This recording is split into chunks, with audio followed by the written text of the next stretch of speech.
మంచిది. ప్రభునందు ప్రియులారా, పరిశుద్ధ బైబిల్ గ్రంథంలో నుండి అపోస్తులుల కార్యములు, కొత్త నిబంధన విభాగము, అపోస్తులుల కార్యములు 9వ అధ్యాయము. అపోస్తులుల కార్యములు 9వ అధ్యాయము 39వ వచనాన్ని నేనే చదువుతాను. మూలవాక్యం కనుక గమనించాలని ప్రభునామమున మనవి చేస్తూ ఉన్నాను. అపోస్తులుల కార్యములు 9వ అధ్యాయం 39వ వచనం. పేతురు లేచి వారితో కూడా వెళ్ళి అక్కడ చేరినప్పుడు వారు మేడగదిలోనికి అతనిని తీసుకొని వచ్చిరి. విధవరాండ్రందరూ వచ్చి ఏడ్చుచు దోర్కా తమతో కూడా ఉన్నప్పుడు కుట్టిన అంగీలను వస్త్రములను చూపుచు ఆయన ఎదుట నిలిచిరి. చిన్న మాట ప్రార్థన చేసుకొని పరిశుద్ధాత్మ సహాయమును, దేవుని సహాయమును వేడుకుందాం. మహాపరిశుద్ధుడు, ప్రేమగల మా తండ్రి, మహోన్నతుడా, సర్వోన్నతుడా, జీవాధిపతి యేసయ్య, నీ పరిశుద్ధ పాదములకు వందనాలు, స్తుతులు, స్తోత్రములు నాయన. ఈ మధ్యాహ్నకాల సమయంలో నీ మహాకృపను బట్టి, ప్రేమను బట్టి, నీ సన్నిధానమునకు నన్ను మమ్మల్ని మరి నడిపించినందుకు నీకు స్తోత్రాలు అయ్యా. నీ వాక్యముతో నాయన నాతో మాతో మాట్లాడండి, హెచ్చరించండి, గద్దించండి, బుద్ధి చెప్పండి. నీ బల్ల యొద్దకు యోగ్యముగా వెళ్ళడానికి కావలసినటువంటి సహాయమును అనుగ్రహించమని మీ సన్నిధిలో ప్రార్థన చేస్తున్నాను తండ్రి. నీకు వందనాలు. దయతో మీ దాసుని సిలువ చాటున మరుగుపరచండి అయ్యా. నీకు వందనాలు. చేరి వచ్చిన బిడ్డలను జ్ఞాపకం చేసి, రావాల్సిన బిడ్డలను జ్ఞాపకం చేసుకొని త్వరగా మీ సన్నిధికి నడిపించండి నాయన. మీ ఆత్మతో, నీ శక్తితో నాయన మీరే నింపి బలపరిచి నాయనా తండ్రి నీకు వందనాలు, స్తోత్రాలు. ఆనాడు కెరీతు వాగు దగ్గర ఏలియా కాకోలము చేత పంపబడే ఆహారము కొరకు ఎదురు చూస్తున్నట్లు నీ సన్నిధిలో ఎదురు చూస్తున్నాము. మీరే మాట్లాడి నాయన ఇదిగో ప్రభు యోగ్యులుగా నీ బల్ల యొద్దకు నడిపించి మహిమ, ఘనత, ప్రభావాలు పొందమని ఈ చిన్ని ప్రార్థన అంగీకరించి దీవించమని నజరేయుడైన యేసు క్రీస్తు నామమున ప్రార్థించి అడిగి వేడుకొనుచున్నాను పరమ తండ్రి, ఆమేన్. మంచిది. ప్రభునందు ప్రియులారా, చదవబడినటువంటి లేఖన భాగములో నేను దేవుడు మనకి 2 చెవులు ఎందుకు ఇస్తాడు? 2 చెవులు, 2 కళ్ళు, కానీ ముక్కు, 2 రంధ్రాలు, నోరు ఒకటే. ముఖ్యంగా చెవులు ఎందుకు ముఖ్యం? ఇప్పుడు పొరపాటున వినబట్టలేదనుకో, మీరు చాలా చోట్ల మీరు గమనించండి. ఎక్కడైనా మీరు చూసుంటే, మీకు గుర్తుంటే ఆలోచించండి, లేదంటే నేను చెప్తా. నాకు ఒక ఆత్మీయ సహోదరుడు ఉన్నాడు విజయవాడలో. నేను ఇక్కడికి వచ్చే సమయానికి ఆయనకి పెళ్ళి ఒక చిన్న భావం, ఇప్పుడు ఆయన తగ్గిపోయాడు. ఇక్కడికి వచ్చిన తర్వాత ఆయనకు ఒక ఆడపిల్ల పుట్టింది. ఆడపిల్ల పుడితే పుట్టిన కాడి నుంచి ఇప్పుడు 5 ఏళ్ళు ఏమో మాటలు రావు. డాక్టర్ల దగ్గర తీసుకెళ్తే డాక్టర్లు చెప్పారంట, ఈమెకి చెవికి ఆపరేషన్ చేయాలన్నట్టు. దేనికి చెవికి ఆపరేషన్? మాటలు రాకపోతే చెవికి ఆపరేషన్ చేస్తారా? ఆమెకి ఏం వినబడకపోతే మాటలు రావు. జనరల్గా అన్నీ వినబడుతుంటే 2 ఏళ్ళు దాటిన కంచి 3 ఏళ్ళు దాటిన కంచి మాటలు వచ్చేస్తాయి. వాళ్ళు మాట్లాడుతుంటారు, క్లారిటీ లేకపోయినా మాట్లాడతారు. మన శ్రీకాంత్ పాస్టర్ గారు వాళ్ళ అబ్బాయి, అమ్మాయి నాకు ఆదివారం పూట కంఠస్థ వాక్యం చెప్తుంటారు. క్లారిటీ ఏముండదు, అంటుంటాడు. యెహోవా నా కాపరి, నాకు లేమి కలగదు అంటానికి వచ్చిన బాధలని చాలా రోజుల తర్వాత అర్థమైంది నాకు. ముందు అర్థం కాల, ముందాడు చెప్తూ ఉంటాడు, అన్నీ గాలి వస్తుంది తప్ప మాట రావట్లే. సరే వాడిదే సరిగ్గా లేదు అనుకుంటే వాళ్ళ అమ్మ వాడి చెల్లిని పంపించింది, తాతయ్యకి వెళ్ళి కంఠస్వాగం చెప్పాను. అది వచ్చి చెవులు అందరికీ అని చెప్పి అపోస్తల కార్యాలు వచ్చిన రిఫరెన్స్ కూడా చెప్తుంది. ఏది పూర్తిగా రావట్లా, యేసు క్రీస్తు అనేది స్పష్టంగా లేదు. అయినా కానీ ఇద్దరు చెప్పేస్తున్నారు. అంటే ఎందుకు ఎలా వస్తున్నాయి మాటలకి అంటే మనం చెప్పేది వాళ్ళు వింటున్నారు, విని వాళ్ళకు కూడా మాటలు ఆటోమేటిక్గా వచ్చినాయి. ఇప్పుడు ఈ పిల్ల పుట్టుకు నుంచి వినబట్టలేదు, చెవుడు. దాన్ని కూడా మామూలు చెవుడు కాదు, పూర్తిగా బ్లాక్. దానివల్ల ఆమెకేం వినబడవు కాబట్టి మాట్లాడదు. కానీ కనీసం మనం మాట్లాడుతున్నప్పుడు మన పెదాల వంక కూడా చూడదు. ఇప్పటికి 5 ఏళ్ళు వచ్చినాయి, దీంట్లో ఆడుకుంటూ ఉంటుంది.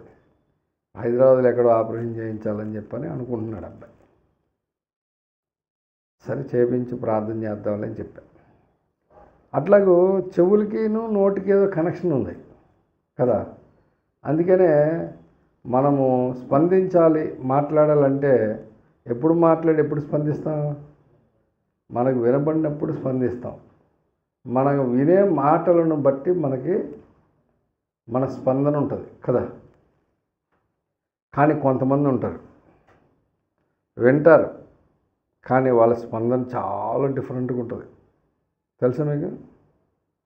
ఆధ్యాత్మిక ప్రపంచంలో ఎంతో సాధన చేస్తే కానీ అది సాధించలేం, అంత డిఫరెంట్. ఉదాహరణకు బైబిల్లో చూపిస్తాను. దేవుడు యొద్దకు ఇజ్రాయేలీలు సమూయేలు భక్తుని ద్వారా మాకు ఒక రాజు కావాలని అర్జీ పెట్టుకున్నారు. దేవుడు వాళ్ళకి ఒక రాజుని నియమించమని సమూయేలుకి చెప్పాడు. పలానా వ్యక్తి గాడిదలు పోగొట్టుకొని నీ దగ్గరికి వస్తాడు, నువ్వు అతనికి అభిషేకం ఇయ్యి అని చెప్తే అలాగే వచ్చాడు సౌలు సమూయేలు దగ్గరికి. సమూయేలు ఆయనకి అభిషేకం ఇచ్చాడు. అభిషేకం ఇచ్చిన తర్వాత యోధులైనటువంటి వాళ్ళందరూ కూడా సౌలు పక్షాన చేరారు. రాజు అయ్యాడు కాబట్టి మరి రాజుగారిని అభిషేకించి రాజుని నిలబెట్టడానికే మీటింగ్ పెట్టినప్పుడు మరి రాజు ఎవడైతే ఆడ బహుమానాలు తెస్తారు తేరా. ఇప్పుడు రాజుగారిని నిలబెట్టుకునే ఒక మీటింగ్ జరుగుతుంది. గ్యారంటీగా ఎవడో కొన్ని రాజుకి నిలబెడతాడు. అప్పుడు ఖచ్చితంగా వచ్చిన వాళ్ళందరూ ఏం చేయాలి? అతను రాజుకి సన్మానించాలి, బహుమానాలు ఇవ్వాలి, రకరకాలుగా ఉంటాయి. అలాగే చాలామంది యోధులు వచ్చారు, బహుమానాలు ఇచ్చారు. కానీ ఆ సమయంలో కొంతమంది అసలు బహుమానాలే తేలేదట. తేకపోగా వాళ్ళు వెనకాలండి మాట్లాడుతున్నారంట. చూడండి, సమూయేలు మొదటి గ్రంథము 10వ అధ్యాయము 25 నుంచి చదువుదాం. తర్వాత సమూయేలు రాజ్యపాలన పద్ధతిని జనులకు వినిపించి ఒక గ్రంథమందు వ్రాసి యెహోవా సన్నిధిని దాని నుంచెను. అంతటా సమూయేలు జనులందరినీ వారి ఇంట్లకు పంపివేశారు. సౌలును గిబ్యాలోని తన ఇంటికి వెళ్ళిపోయాడు. దేవుని చేత హృదయ ప్రేరేపణ నొందిన శూరులు అతని వెంట వెళ్ళారట. పనికి మాలిన వారు కొందరు ఈ మనుషులు మనలను ఏలాగు రక్షింపగలడని చెప్పుకొనుచు అతను నిర్లక్ష్యము చేసి అతనికి కానుకలు తీసుకొని రాకుండగా. ఇప్పుడు ఈ డైలాగులు చెవిని పడితే ఇప్పుడు సూర్యులు మన పక్షాన ఉన్నప్పుడు, మనం రాజు అయినప్పుడు రియాక్షన్ ఎట్లా ఉంటుంది?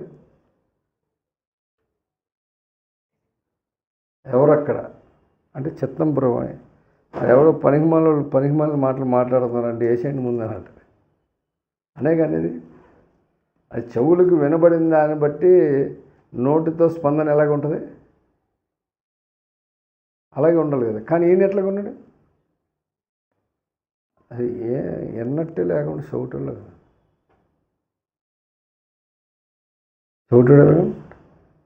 ఏం జరుగుతుందో తెలియట్లేదు మనకన్నట్టు.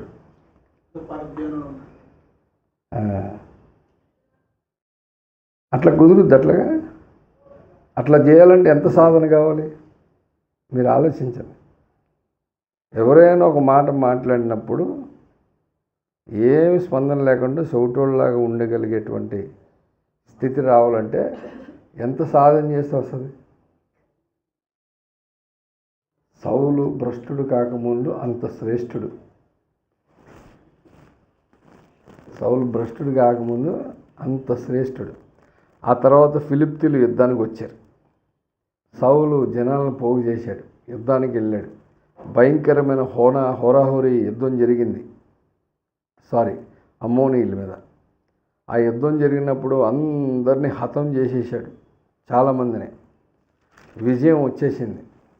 విజయం రాగానే సౌలు వెనకమాల సూర్యులు ఉన్నారు కదా, చూడండి 11వ అధ్యాయం 11వ వచనం. మరునాడు సౌలు జనులను 3 సమూహములుగా చేసి వారు తెల్లవారు సమయమున దండు మధ్యను జొచ్చి మధ్యాహ్నములోగా అమ్మోనీయులను హతము చేయగా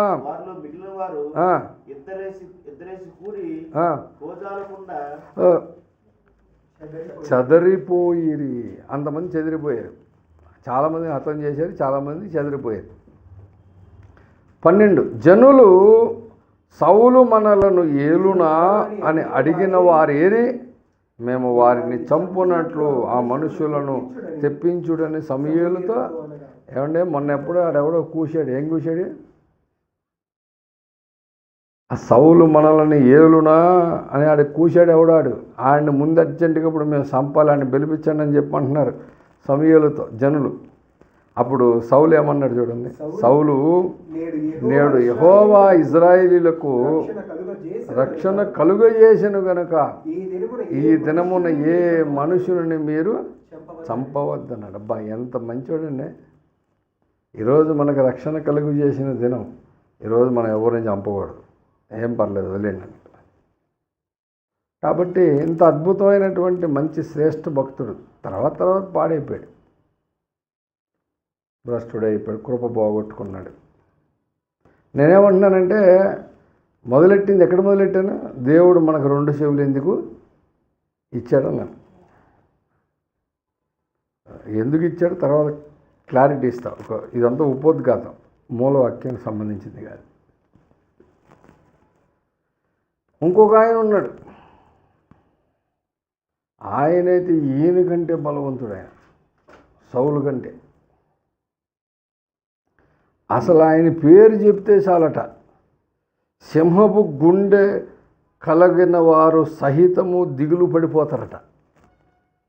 అవతల వాళ్ళు ఎలాంటి గుండె, కానీ ఆయన పేరు చెప్తే చాలు వీళ్ళు ఇక్కడ గడగడగడ వణికిపోతుంటారు. వీళ్ళు మరి సింహం గుండె, కానీ ఆయన పేరుంటే చాలు వీళ్ళు వణికిపోతుంటారు. ఎవరైనా దావీదు భక్తుడు.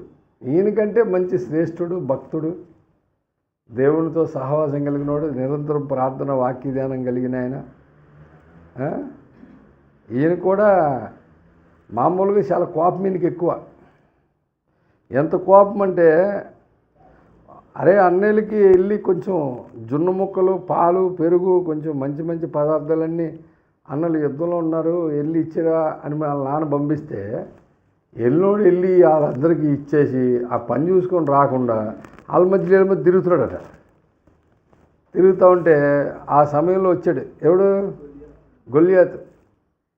మీలో ఒకరిని ఏర్పరచుకోండి, మాలో నేను వస్తా, ఇద్దరం పోరాడతాం, ఎవడు గెలిస్తే మిగతా వాళ్ళు వాళ్ళకి బానిసలుగా ఉండాలి అని ఎన్ని రోజులు చెప్పాడు? అలాగే 40 రోజులు చెప్పాడు. పొద్దున వస్తున్నాడు, సాయంత్రం వస్తున్నాడు. ఈ మాటలకి ఇజ్రాయేలీలందరూ గుండె మొత్తం గడగడలాడుతున్నాయి, చెదిరిపోతున్నారు, పారిపోయే పరిస్థితి వచ్చింది. ఎంత హైట్ ఉన్న సౌలు కూడా పారిపోయే పరిస్థితి వచ్చింది. అలాంటి సమయంలో ఆడు వచ్చి ఒకరోజు అలా మాట్లాడుతుంటే చెవుని బండియండి ఇంకంతే. పడ్డం ఏమంటున్నాడు ఆయన? సమూయేలు మొదటి గ్రంథము 17వ అధ్యాయం 26వ వచనం. దావీదు జీవము గల దేవుని సైన్యములను తిరస్కరించుటకు ఈ సున్నతి లేని ఫిలిప్తీయుడు ఎంతటివాడు, వాని చంపి ఇజ్రాయేలీల నుండి ఈ నిందను తొలగించిన వానికి బహుమతి ఏమని తన యుద్ధ నిలిచిన వారిని ఏం చేస్తాడంటే ఇప్పుడు ఆడు వాయిస్ వినబడింది లేదు, ఇంకంతే. జీవము గల దేవుని సైన్యమును తిరస్కరించుటకు ఈ సున్నతి లేని ఫిలిప్తీయుడు ఎంతటి వాడంటే నా 9 అడుగులు పైన ఉంటాడు. సరినా ఆడు 9 ఉంటే 12 ఉంటే మనకు అనవసరం అయింది. ఐ డోంట్ కేర్, ఆయన వేసేస్తారు అంటున్నాడు. ఎంత ఉన్నాడు ఆ గొల్లియతను ఎత్తుకుంటున్నాడు, ఏడున్నాడని కలిగి చూస్తున్నాడట, కనబట్టలేదు ఇదే దావీదు గారు. కానీ దేవుని పేరట వెళ్ళాడు, యుద్ధం చేశాడు, గెలిచాడు. చాలా కోపం, కానీ అదేంటో తెలీదు. రాజు అయిన తర్వాత, రాజ్య పరిపాలన సింహాసనం మీద ఉన్న తర్వాత తన కుమారుడైన అబ్షాలోము ఆ పదవి విచ్యుతుణ్ణి చేసి తరుముతూ ఉంటే తను తన భార్య పిల్లల్ని వెంట పెట్టుకొని అడవిలో పరిగెడుతున్నాడు దావీదు. ఆ టైంలో వచ్చాడు షిమ్మి వచ్చేమంటున్నాడు, చాలా భయంకరంగా మాట్లాడుతున్నాడు. మామూలు భయంకరమైన మాటలు కదా. చూడండి, సమూయేలు 2వ గ్రంథము 16వ అధ్యాయము 6, 7, 8 వచనాలు. జనులందరూ బలాఢ్యులందరూ దావీదు ఇరు పార్శ్వమున నుండగా రాజైన దావీదు మీదను అతని సేవకులందరి మీదను రాళ్ళు రుబ్బుచూ వచ్చారు. ఈ షిమి నరహంతకుడా, దుర్మార్గుడా, చీపో నీ వేల వలనని నీవు వెళ్ళగొట్టిన సౌలు ఇంటి వారి హత్యను యెహోవా నీ మీదికి రప్పించి యెహోవా నీ కుమారుడైన అబ్షాలోము చేతికి రాజ్యమును అప్పగించి ఉన్నాడు. నీవు నరహంతకుడవు గనుకనే నీ మోసములో నీవు చిక్కుబడి ఉన్నావని చెప్పి రాజును శపింపగా, ఇప్పుడు ఏం చేస్తున్నాడు, రాజుని శపిస్తున్నాడు. ఆ టైంలో దావీదు గారి అక్క కొడుకు సెరియా కుమారుడు, సెరియా అనే దావీదు అక్కకు కుమారులు ఉన్నారు. అందులో యోవాబు కూడా ఒక కొడుకు, ఇంకొకడు ఉన్నాడు ఇక్కడ. ఎవరైనా అభిషేక్. ఆ మాటలు విన్న అభిషేక్కి ఎంత కోపం వచ్చింది 9వ వచనంలో, ఈ చచ్చిన కుక్క నా ఏలిన వాడవును రాజునగు నిన్ను శపింపనేలా, నీ చిత్తమైతే నేను వారిని చెరబోయి వారిని తల ఛేదించి వచ్చేదనను. అబ్బా, ఎంత కోపం వచ్చింది అభిషిక్తుడి మీద మాట్లాడినందుకు, రాజు మీద మాట్లాడినందుకు ఎంత కోపం వచ్చింది. నీ చిత్తమైతే అంటే దావీదు అంటే చాలు, అంతే. ఏం చేస్తాడు, వెళ్ళి అది తలకాయ పట్టుకొచ్చేస్తాడంటే, తలకాయ ఛేదించి, అంటే కొంచెం భయంగా ఉంటుందని ఛేదించి అని రాశారు. అంత తొందరగా ఎవరికి అర్థం కాదు కాబట్టి నరికి అంటే తెలిసిపోద్ది బాగా. తర్వాత వచ్చిన వాళ్ళు అలాగ ఉన్నాయి, నరికాడు, తల నరికించాను. కానీ ఆయనకి అంత కోపం వస్తే దావీదు గారు ఏమంటున్నాడు, అందుకు రాజు, సెరూయా కుమారుడారా, నీకును నాకును ఏమి పొందు, వానిని శపింపనీయుడు. దావీదును శపింపమని యెహోవా వానికి సెలవయ్యరా, నీవు ఈలాగును ఎందుకు చేయుచున్నావని ఆక్షేపణ చేయగల వాడెవడని అభిషేక్తోను సేవకులందరితోనూ పలికినదేమనగా, నా కడుపున పుట్టిన నా కుమారుడే నా ప్రాణం తీయజూచుచుండగా ఈ బెన్యామీనీయుడు ఈ ప్రకారం చేయడం ఏమి ఆశ్చర్యము, వాని జోలి మానుడి, యెహోవా వానికి సెలవిచ్చి ఉన్నాడు గనుక వారిని శపింపనీయుడు. ఇప్పుడు దీన్ని బట్టి మన సొవులు ఎలా ఉపయోగించాలో ఒక్కసారి చెప్పాలి.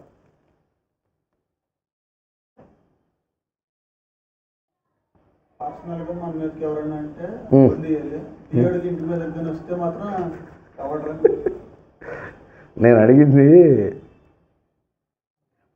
మొదటి సమూయేలు 17వ అధ్యాయంలో ఉన్నటువంటి గొల్లియాత్ మ్యాటరు, ఈ మ్యాటర్ కలిపి చెప్పమల్లా.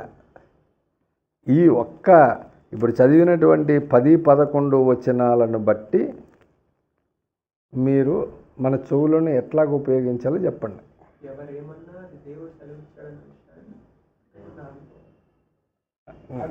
ఇంకా కొంచెం దగ్గరికి. చూసి చెప్పండి, నాకా చూడద్దు, ఆలోచించండి. మన చుట్టూ ఉన్న పరిస్థితులను బట్టి మన సోలు ఉపయోగించాలి. ప్రస్తుత పరిస్థితి ఏంటంటే నా కడుపును బుట్టులోనే నన్ను దొరుకుతున్నాడు చంపడానికి. వీడు తిట్టడం ఎవరు విశేషమా? కడుపును బుట్టిన కుమారుడే నా ప్రాణముదియ. ఇది ఎంత విచిత్రం ఇది! ఎక్కడైనా కడుపును పుట్టిన కొడుకు తండ్రిని చంపుతామని చూస్తాడా? అరే మీరు దీన్ని పట్టించుకోవట్లేదు. ఆడెవడో తిడుతున్నాడు, అలాగంటున్నాడు, సీపో అంటున్నాడు అని చెప్పి అవి పట్టించుకుంటున్నారు మీరు. ఇప్పుడు దావీదు హృదయంలో ఉన్నంత బాధ ఏంటి? తన వ్యక్తిగతంగా తన కడుపును పుట్టినోడే తరుగుతున్నాడు చంపడానికి. ఆ బాధతో పరిగెడుతుంటే దారిలో ఎవడో ఏదో అన్నాడట. ఇప్పుడు ఈ అబ్షాలోము సంగతి పక్కన పెట్టి, ఏందండి నీ సంగతి అని చెప్పి ఇప్పుడు షిమితో యుద్ధానికి దిగడు. అంటే దావీదు లాంటి మనస్సు కలిగిన వాడు సమయాన్ని బట్టి, పరిస్థితులను బట్టి ఎప్పుడు ఎట్లా మాట్లాడాలో మనకు వినబడుతున్న దాన్ని బట్టి మనం ప్రవర్తించాలి. మనం ఏం పట్టించుకోం, పరిస్థితులు పట్టించుకోం. చాలాసార్లు నా పక్కన ఉన్నోళ్ళు ఒక్కో పరిస్థితుల్లో నేను చాలా సైలెంట్ అయిపోయినప్పుడు చాలా ఆశ్చర్యంగా చూస్తుంటారు. ఏంటి ఈ టైంలో ఏం మాట్లాడు సైలెంట్గా ఉంటాడు ఇది అంటే, అక్కడ పరిస్థితి ఏంటో నాకు తెలుసు, నాకు అర్థమైంది, మీకు అర్థం కాదు, అందుకని సైలెంట్గా ఉంటా.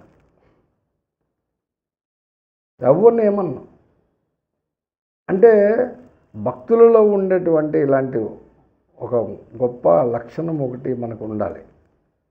దేవుడు ఇప్పుడు చెప్తున్నా, దేవుడు 2 చెవులు ఎందుకు ఇచ్చాడంటే, ఆడపిల్లలు వినమాకండి, మగపిల్లలు మాత్రమేనండి. ఒక చెవు మీ ఆవిడికి, ఒక చెవు మీ అమ్మకి. వీళ్ళిద్దరు చెప్తుంటారు, వినాలి మీరు. 2 చెవులు ఎందుకు ఇచ్చాడు? ఎందుకు మగవాళ్ళు ఎందుకు వినమంటున్నానంటే, లాస్ట్ వీక్ అంతకు ముందు వీకే చెప్పా, ఈరోజు విశ్వాసి, ఈరోజు ఇవాంజలిస్టు, రేపటి కాపరులు అని చెప్పాను. కాపరైన ప్రతి ఒక్కరు కాపరులు. వీళ్ళు అవుతారా? కాలేరు. వీళ్ళు మీరు అవుతారు. దేవుడు పిలిస్తే అవుతారు, ఏర్పరచుకుంటే అవుతారు. కాపరైన ప్రతి ఒక్కరు గుర్తుపెట్టుకోవాల్సిన విషయం ఏంటంటే, మీ ఇంట్లో వీళ్ళిద్దరు ఉంటారు. వీళ్ళిద్దరూ ఒక పక్క నుంచి ఏం చెప్తుంటే, ఇంకో పక్క నుంచి మూడో చెవు ఉందా మీకు? లేదా మూడో చెవు లేదా? 2 ఉన్నాయా? 2 ఉంటే మీరు సేవ చేయలేరు, 3వది ఉంటే సేవ చేస్తారు. ఆ 3వదే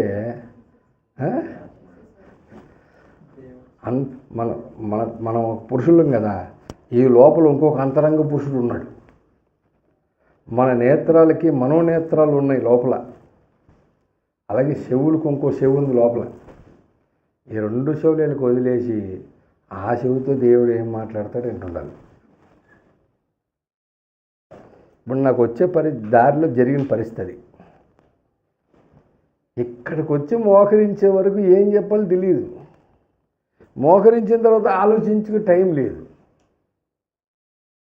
మోకరించాను, లేచి కూర్చున్నాను, ఒక పాట పాడమని అమ్మగారిని, వెంటనే చిన్న పాట పాడారు. అదేమో దేవ సంస్కృతి చేయవే మనసాన్ని పాడినా బాగున్నాను. 12 వచనాలు ఉండేవి. ఈలో కొంచెం నేను బుర్ర గిర్రని తిప్పుకునే ఉండే. ఒక చరణం, ఒక పల్లె 2 చరణాలు పాడిగా పూర్తి అయిపోయింది. ఇక ప్రార్థన ఇది చదివేశా. ఇక ప్రసంగంలో దిగుదామని రెడీ అయ్యా. ఇప్పుడు ప్రసంగంలో మన మూలవాక్యం ఏంటి? అపోస్తుల కార్యములు 9వ అధ్యాయము, అపోస్తుల కార్యములు 9వ అధ్యాయం 39వ వచనం. ఇక్కడ జరుగుతుంది ఏంటి, విషయం ఏంటి, జరిగినటువంటి సంగతి ఏంటంటే, దోర్కా అనే ఆవిడ చనిపోయింది. ఈమె చేసిన సత్క్రియలు, ధర్మకార్యములు చాలా ఉన్నాయి. అవన్నీ విన్నటువంటి ఆమె చుట్టూ ఉన్నటువంటి వాళ్ళు ఆమెను ఏం చేశారంటే చనిపోయిన ఆవిడ్ని కడిగి శవమును మేడగదిలో పడుకోబెట్టారు. పడుకోబెట్టి వెంటనే పేతురు గారు కౌరు పెట్టారు. నేను అడుగుతున్నాను ఒక మాట, మీరు చూడండి, కావాలంటే 36 నుంచి చదవండి జాగ్రత్తగా. మరియు మెప్పేలో తబితా అని ఒక శిష్యురాలు ఉండెను, ఆమెకు భాషాంతరమున దోర్కా అను పేరు. ఆమె సత్క్రియలను ధర్మకార్యములను బహుగా చేసి ఉండెను.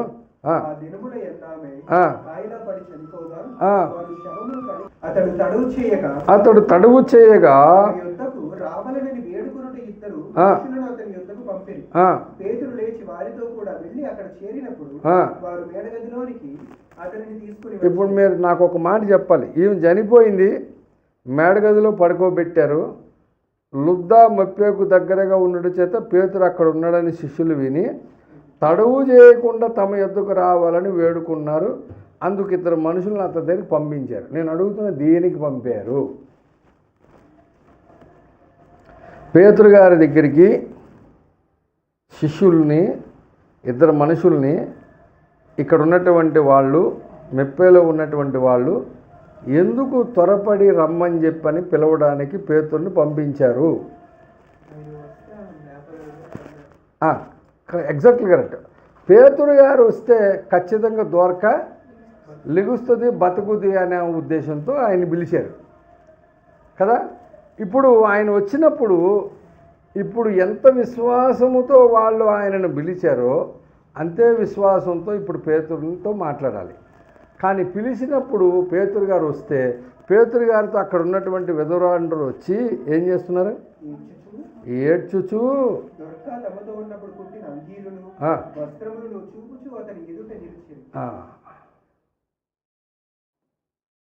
అవి ఎందుకు పిలిచారు మీరు? మరి వస్తే ఏం చేస్తున్నారు? ఎందుకు ఎందుకు? ఇప్పుడు ఈ ఆడవడమే కాకుండా ఆమె తమతో ఉన్నప్పుడు కుట్టినటువంటి అంగీలను వస్త్రములు కూడా చూపించి ఆయన ఎదుటి నుంచున్నారట. నేను అడుగుతున్నాను, అవును, మీరు అంత విశ్వాసముతో ఆమె చనిపోయింది లెగుస్తుందని మీరు విశ్వాసంతో పేతురు గారిని పిలిచారు కదా. పిలిచినప్పుడు ఆ విశ్వాసంతో మీరు ఆయన ఏం చేస్తాడో కనిపెడితే ఎంత బాగున్నాం. అలా కాకుండా మీరు పిలిచిన తర్వాత ఆయన ఏం చేస్తున్నారు? వచ్చి ఏడ్చుచూ దొరక తమతో ఉన్నప్పుడు కుట్టిన వస్త్రములను అంగీలను చూపించి ఆయన ఎదుట నిలుచున్నారట. ఆయన ఏం చేశాడు? అదేంటండి బయట పంపించాడు ఏంటి? ఆలోచించాలి. ఇప్పుడు వచ్చేటప్పటికి వీళ్ళు ఎక్కడున్నారు? మేడగదిలో ఉన్నారు. ఆయన లోపలికి ఎంటర్ అవ్వగానే, లోపలికి రాగానే వీళ్ళందరూ ఏం చేశారు? ఏడ్చుచూ ఆమె చేసినటువంటి కుట్టిని అని చూపించారు. సరే, వీళ్ళు ఎందుకు ఏడ్చారో ఇప్పుడు మీకు తెలిసినట్లుగా పేతురు గారికి తెలీదా? మీరేం చెప్పారు? విశ్వాసం ఇంకా పూర్తిగా లేదు, అవిశ్వాసం అని చెప్పారు. మీరు అంటున్నారు. నేను అంటున్నాను, మరి పేతురు గారు వీళ్ళలో నిజంగానే అవిశ్వాసం ఉండుంటే వాళ్ళ కన్నులు ఎదుటనే ఈయన చేసే కార్యం చేయొచ్చుగా. ఎందుకు బయటికి పంపించాడు? ఆయన ఏం చేశాడు చూడండి, 40వ వచనం. పేతురు అందరినీ వెలుపలికి పంపి మోకాళ్ళుని ప్రార్థన చేసి శవం వైపు తిరిగి తబితా లెమ్మనగా ఆమె కన్నులు తెరిచి పేతురును చూచి లేచి కూర్చుందట. అవును, నేను అన్నాను, వాళ్ళకి నిజంగా అవిశ్వాసం ఉండుంటే నువ్వు వాళ్ళని అక్కడే ఉంచి ఆ ప్రార్థన చేసి లేపితే బాగుండు కదా. వాళ్ళందరినీ బయటికి పంపించేసి అప్పుడు నువ్వు మోకాళ్ళ నుండి ప్రార్థన చేసి ఎందుకు ఆమెను లేపావు?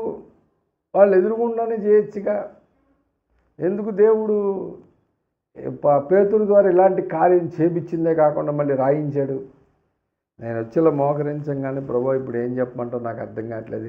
ఇప్పటిదాకా 2 షోలు వాళ్ళకి ఇచ్చాను, 3వ షో దారంట అడుగుతూనే ఉంది కానీ ఏం పని చేయట్లేదు. అసలు కొంచెం మాట్లాడితే నేను ఏమైనా మాట్లాడతానంటే ఎందుకంటే చెవులో మాట్లాడిన వెంటనే పోవు కదా, ఉంటాయి కొంత టైం వరకు.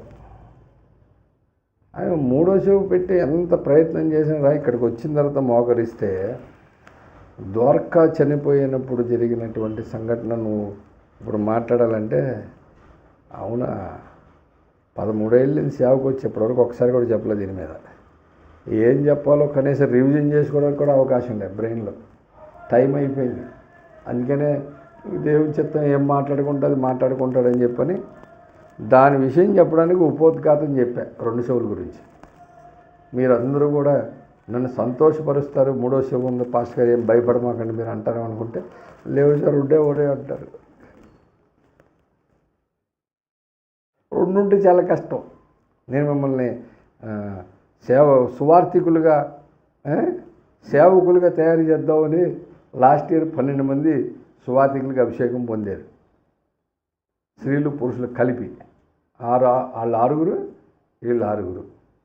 ఈ 6లో కనీసం కొంతమందిని ఈ సంవత్సరం అభిషేకానికి సిద్ధపడితే కొన్ని సంఘాలు ఏర్పాటు చేయడానికి ప్లాన్ చేద్దాం చుట్టుపక్కల అని చెప్పని నేను అనుకుంటే మీకేమో 3వ చెవు లేవాలి. కాబట్టి ప్రభుత్వం 3వ చెవు ఉండాలి.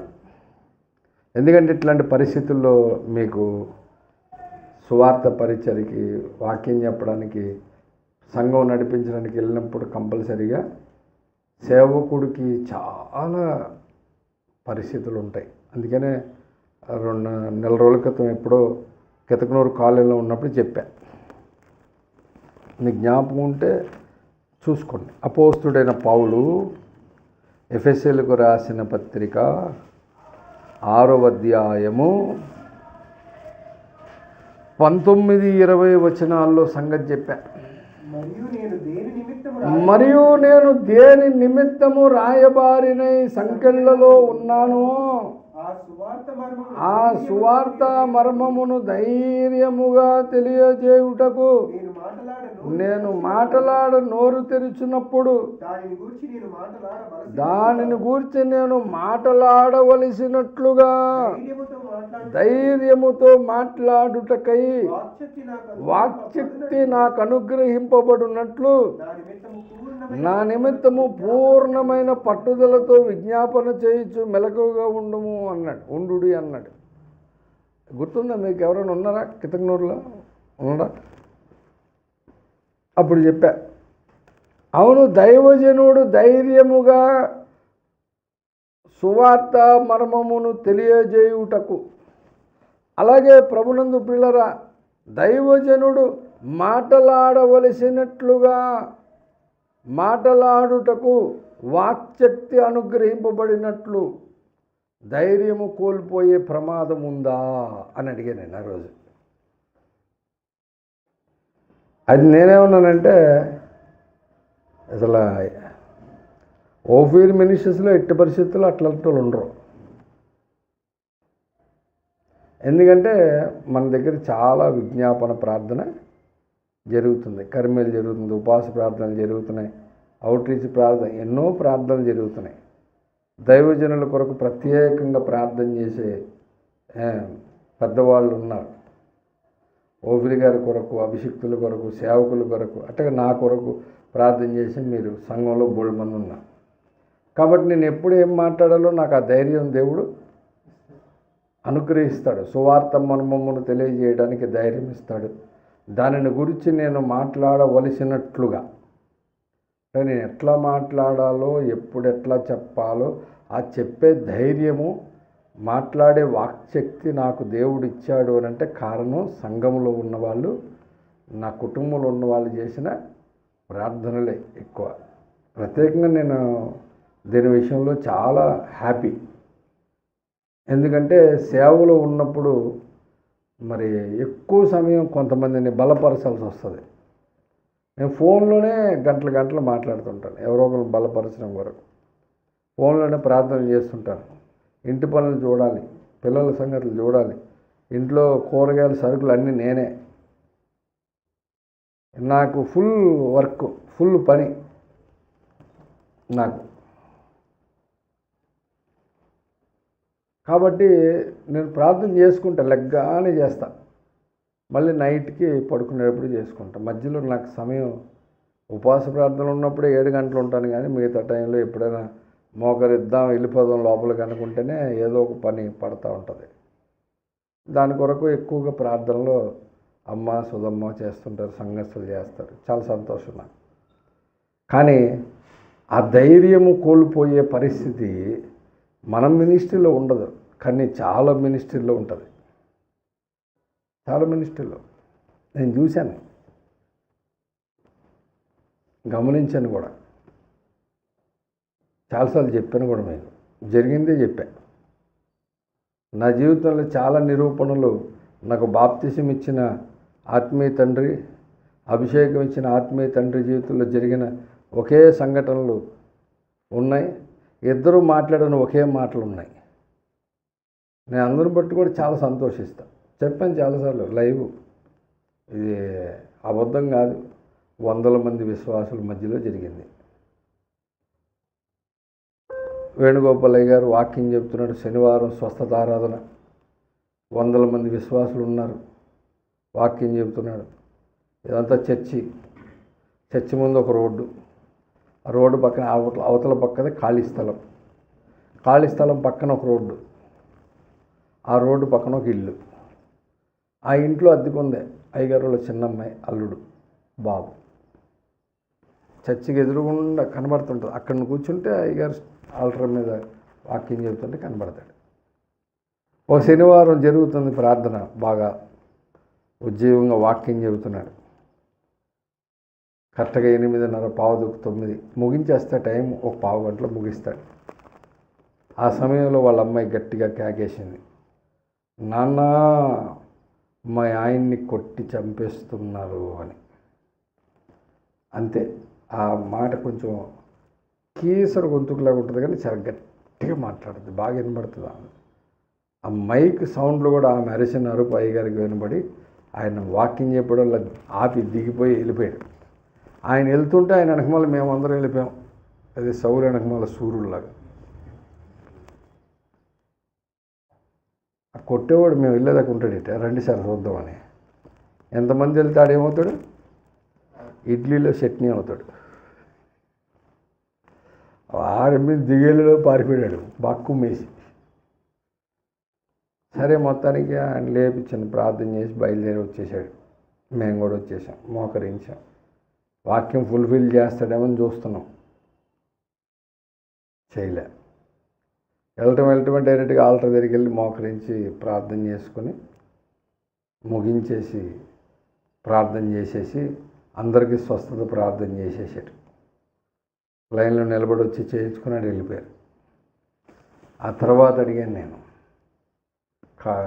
పరిచర్య చేయడానికి వెళ్ళినప్పుడు, అయ్యగారు వాక్యం చెప్తారనుకున్నాం, ముగింపు వాక్యం చెప్పలేదు, అలాగే ముగించేశారు అని చెప్పంటే ఆయన చెప్పాడు.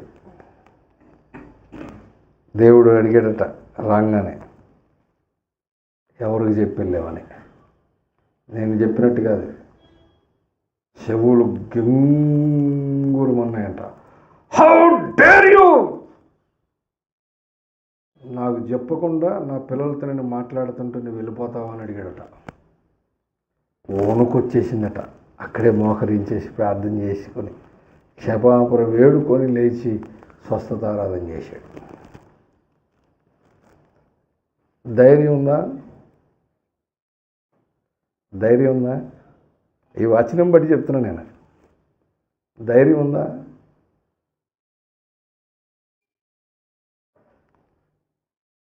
అసలు భయంకరమైనటువంటి అంధకార శక్తులను విడిపించినటువంటి దైవజనుడు. కొన్నిసార్లు ఘటసర్పం పడితే 6 నెలలు పట్టేది దాన్ని వదిలించేవాడు ప్రార్థన చేసి. ఎంత భయంకరమైన చేతబడులైనా ఒకే ఒక్క ప్రార్థన వదిలించేసేవాడు. దయ్యాలను బంధించే శక్తి ఉంది ఆయనకి, బంధించేవాడు. కొన్ని బంధిస్తానంటే పారిపోయేవి. కళ్ళు మిరుముట్లు కొడిపోయేటువంటి అద్భుత సాక్ష్యాలు.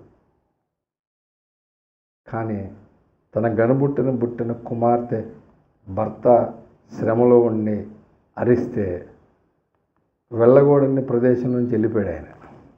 నేను చాలాసార్లు చెప్పాను మీకు.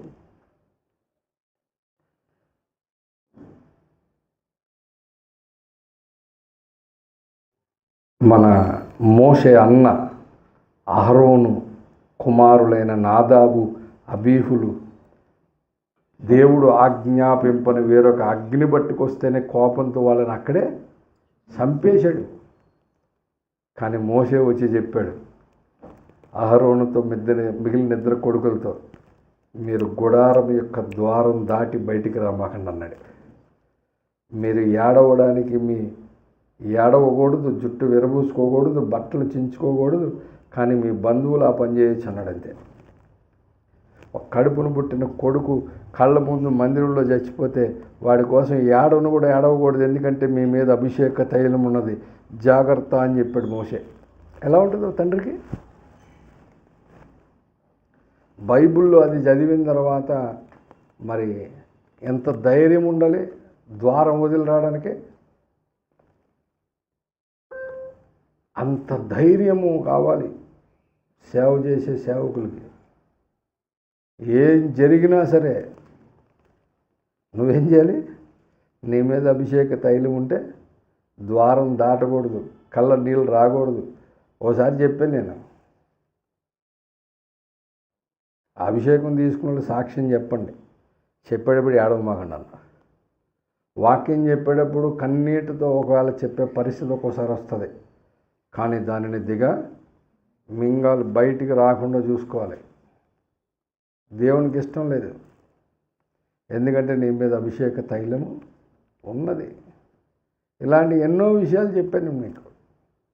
కానీ మినిస్ట్రీలో ఉన్న వాళ్ళకు కూడా ప్రభునందు పిల్లల ఓఫిరి గారిని కొన్ని నెలలు సంవత్సరాలు వెంబడించినటువంటి ఒక జంట నేను ఇక్కడికి వచ్చిన కొత్తలో ఇక్కడ ఉన్నారు వాళ్ళు. నేను వాళ్ళను కూడా ప్రోత్సహించాను, సేవ చేదురు కానీ మీరు కూడా ఉండండి, అభిషేకం పొందురుకుంది కానీ దేవుడు ఎక్కడ నడిపిస్తే అక్కడ ఎదురు కానీ. పేరు చెప్పను, సభ మర్యాద కాదు కాబట్టి. ఓ బుధవారం నాడు వచ్చి వాక్యం చెప్తానన్నయ్య అన్నాడు. ఓ చెప్పు, పర్లేదు, రైట్, ఎంకరేజ్ చేయబడాలి అని చెప్పి. ఎవరు లేరు, వాళ్ళ ఫ్యామిలీ, నేను, అమ్మగారే.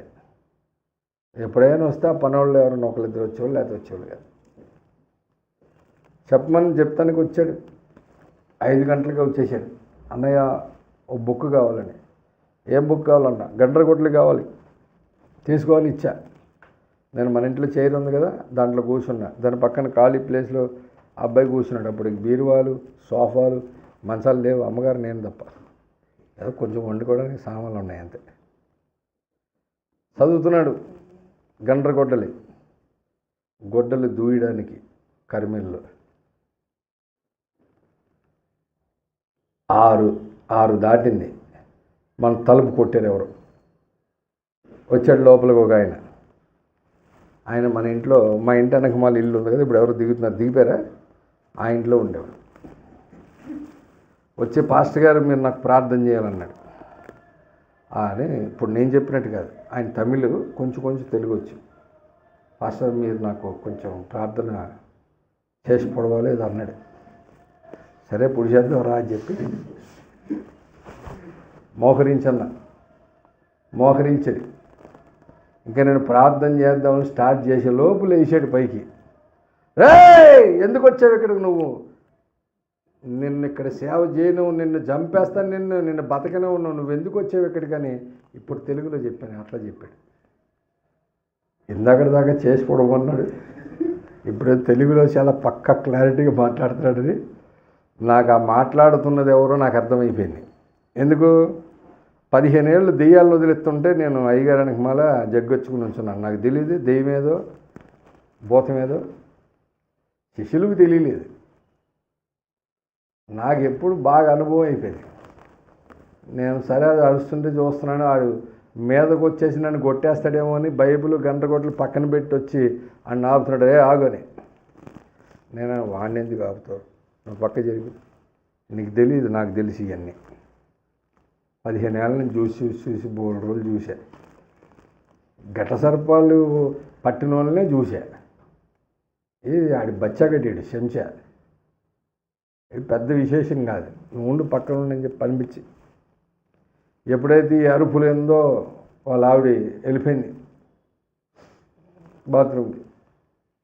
అమ్మగారు వంటగదిలో ఉందల్లా బయలుదేరి పరిగెత్తుకుంటూ వచ్చింది. గోడ పక్కన నుంచి చూస్తుంది. ఆమెకి 15 ఏళ్ళ నుంచి అలవాటే ఈ దెయ్యాలు చూసి చూసి వేణుగోపాల్ గారి దగ్గర. ఆమె ఏం మాట్లాడరు, అట్లా వస్తుంది. అప్పుడు నేను అన్నా, 6000 సంవత్సరాల మానవ జాతి చరిత్రలో 2000 సంవత్సరాల సంఘ చరిత్రలో నీ బతికేంటి?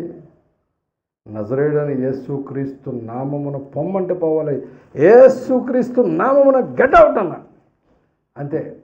ఆయన వదిలేసింది. నుంచినోడల్లో కూర్చున్నాడు, మోకరించాడు. దగ్గర ప్రార్థన చేయండి అని మళ్ళీ ప్రార్థన పొడవమంటున్నాడు. వెళ్ళి తల మీద చేయబెట్టి ప్రార్థన చేసి చేయించుకొని వెళ్ళిపోయాడు. ఆయన వెళ్ళిపోయాడు, బాగానే ఉన్నాడు. అమ్మగారు వంటగదిలో వెళ్ళిపోయింది, బాగానే ఉంది. బాత్రూమ్కి వెళ్ళినా వాడు వచ్చేసింది. ఈయన మాత్రం నేను వాక్యం చెప్పనంటున్నాడు. పర్లేదు చెప్పు, కర్మేలు ప్రార్థన, కర్మేలు వాక్యం ఏం పర్లేదు చెప్పు, ఏం కాదులే అంటే, లేదా నేను నా వల్ల కాదులే అంటున్నాడు. దేనికి ఏమైందన్నా? జారకూడదు, గొడ్డలే జారకూడదు. ధైర్యము ఏమన్నాడు? ధైర్యముగా తెలియజేయుటకు, ధైర్యముతో మాటలాడుటకే వాక్శక్తి అనుగ్రహించున్నట్లు అన్నాడు. ఈ 2 విషయాలే కాదండి. నేనేం చెప్తున్నానంటే, దేవుడు మనకు అప్పగించిన పని చేయడానికి మోషే ఎట్లాంటి కమిట్మెంట్తో ఉన్నాడంటే, మరి సొంత అన్న కొడుకులు ఇద్దరు చచ్చిపోయారు అక్కడ. మరి ఫీలింగ్ ఉండదా? బాబాయ్ కదా, ఉంటుందా ఉండదా మీరు చెప్పండి.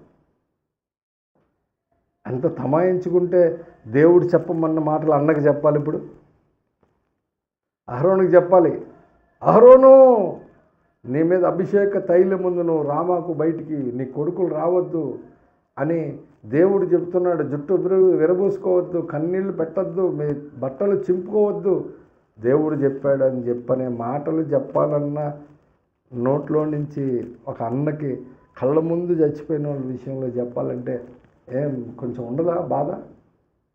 కానీ ఎలా చెప్పాడు అంటే, అంత కమిటెడ్గా ఉండాలి దేవుని కొరకు, సత్యం కొరకు. అంత ధైర్యము దేవుడు మనకు అనుగ్రహించినట్లు మనం ప్రార్థన చేయాలి. సంఘం ప్రార్థన కూడా కావాలి. ప్రార్థన పౌలు చేసుకోలేడా? సంఘాన్ని ఎందుకు చేయమన్నాడు? నా నిమిత్తము పూర్ణమైన పట్టుదలతో విజ్ఞాపన చేయండి అని ఎందుకన్నాడు? ఆ ధైర్యం పోకూడదు. అందుకని చెప్తున్నా, విశ్వాస సమాజము పేతురు వస్తే దోర్కా లెగుస్తుందనే విశ్వాసం ఉన్నది. కానీ వచ్చిన తర్వాత వాళ్ళు ఏడుస్తూ ఉంటే దాన్ని చూసి పేతురు గారు బయటికి పంపించేశాడు. నేను అంటున్నాను, వాళ్ళలో ఉన్న అవిశ్వాసం అయితే పంపించేమనొచ్చు. అవిశ్వాసమా? వాళ్ళు అవిశ్వాసం అయితే వాళ్ళ కళ్ళెదురుగుండానే చేసేయచ్చుగా, అద్భుతం. చేయలేదు. వాళ్ళని బయటికి పంపించి ఆ కార్యం చేశాడు. అప్పుడు ఆ టైంలో జరిగిందంట 42. ఇది మెప్పేయందంతటా తెలిసినప్పుడు అనేకులు ప్రభువునందు. ఇప్పుడు మీరు చెప్పండి, ఎందుకు చేశాడు ఆ కార్యం? జరిగిన కార్యాన్ని బట్టి అనేకులు విశ్వసించారు. కానీ వీళ్ళని ఎందుకు బయటికి పంపాడు? విశ్వాసం లేకపోతే ఏడుస్తూ ఉంటే అవిశ్వాసులైతే పేతుర్ని ఎందుకు పిలిపించుకుంటారు? పేతుర్ని పిలిపించడానికి విశ్వాసం ఉంది.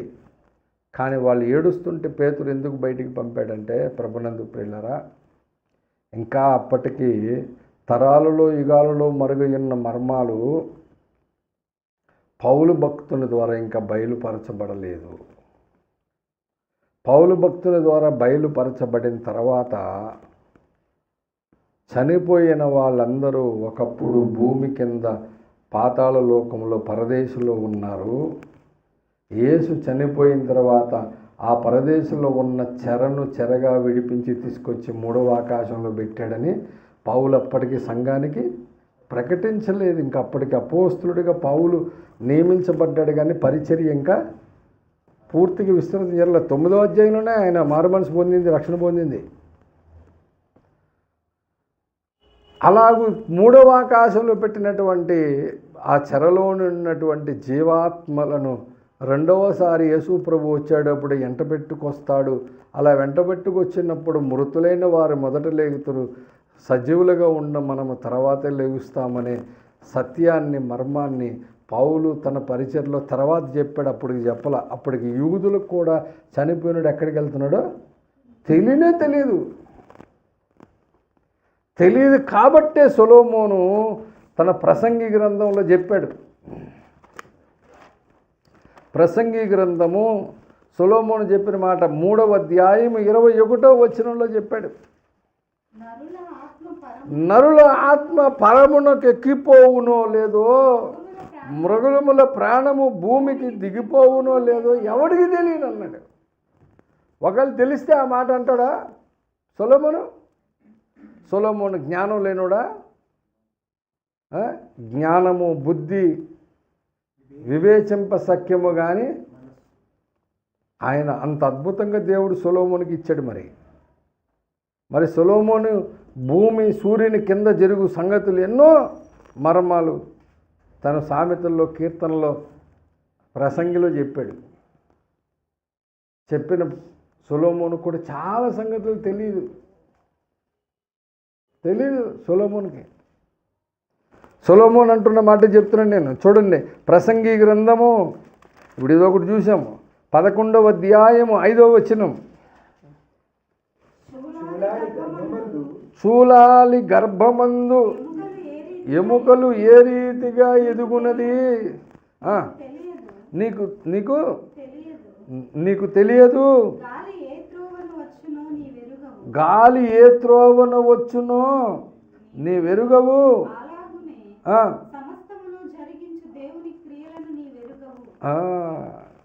ఆయనకి అసలు చూలాలు గర్భమంది ఎముకలు ఎలా ఎరుగుతాయో మనకు తెలియదు. గాలి ఏ త్రోవను వచ్చునో నీకు తెలియదు. అలాగే సమస్తమును జరిగించు దేవుని క్రియలు కూడా నీకు తెలియదు. కానీ మరి మన హృదయంలో జ్ఞానం లేదా? జ్ఞానం ఉందా లేదా? జ్ఞానం ఉందా? దేవుడు పెట్టాడా? ప్రసంగి గ్రంథము 3వ అధ్యాయం 11వ వచనం చూడండి. ప్రసంగి 3:11. దేని కాలమునందు అది చక్కగా నుండునట్లు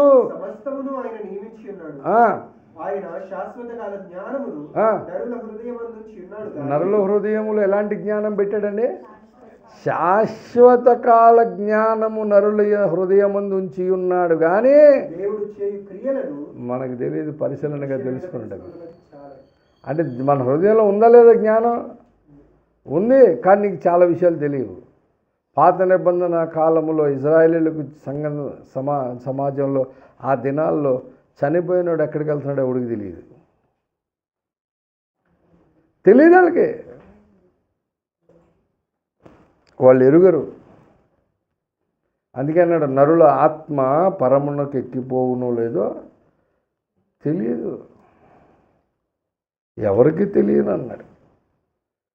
అందుకని ఇజ్రాయేలీల సమాజంలో పేతురు సేవకు వచ్చే సమయానికి కూడా ప్రభునందు పేరు అప్పటికి యేసు ప్రభు చనిపోయి లేచాడా లేదా?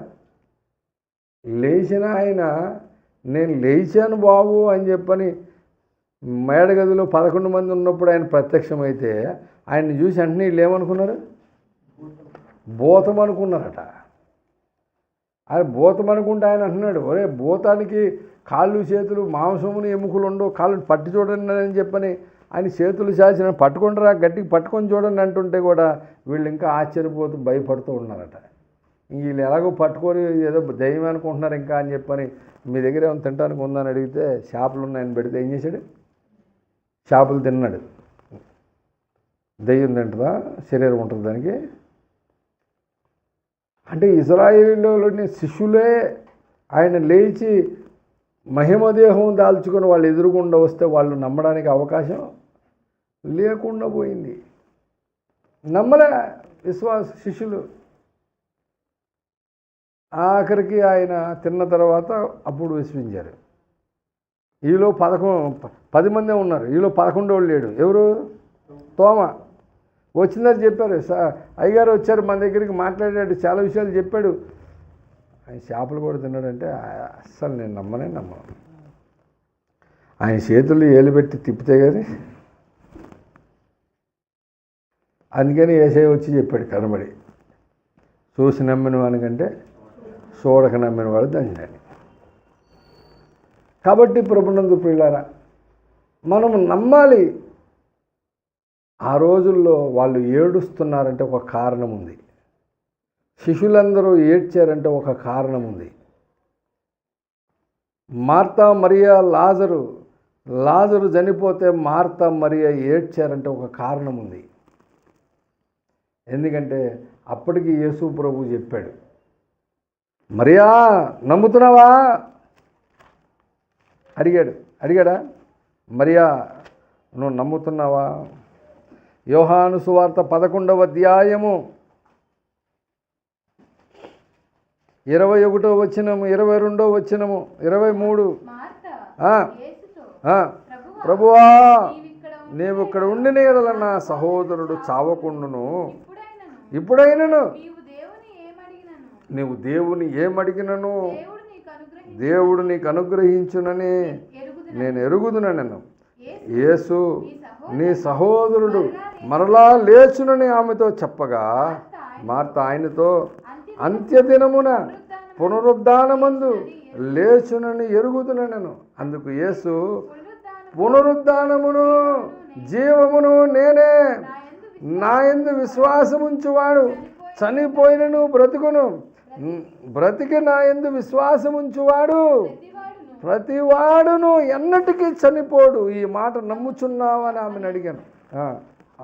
ఆమె అవును ప్రభువా, నీవు లోకమునకు రావలసిన దేవుని కుమారుడు అయిన క్రీస్తు అని నమ్ముచున్నానని ఆయనతో చెప్పాను. అప్పుడు మీరు ఆ 2 వచనాలను బట్టి మీ ఆన్సర్ ఏంటి చెప్పండి.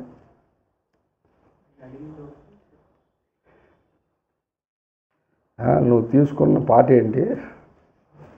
నువ్వు పాడుతున్న రాగం ఏంటి? యేసు ప్రభు అలా అడగలే. నేను ఏం అడుగుతున్నాను, నువ్వేం చెప్తున్నావు అసలే?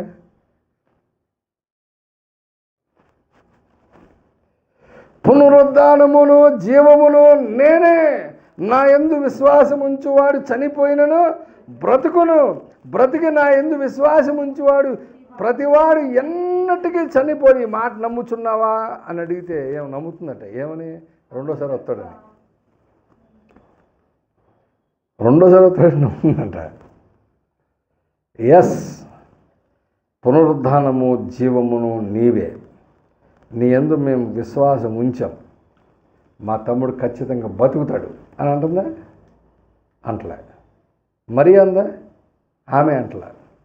ఇంకప్పుడు ఇలాంటి ఎంత ప్రసంగాలు చేసి వీళ్ళ ఇంటికి తిరిగి ఆయన ఊళ్ళో వాళ్ళందరి చేత బ్యాడ్ నేమ్ తెచ్చుకున్నాడు.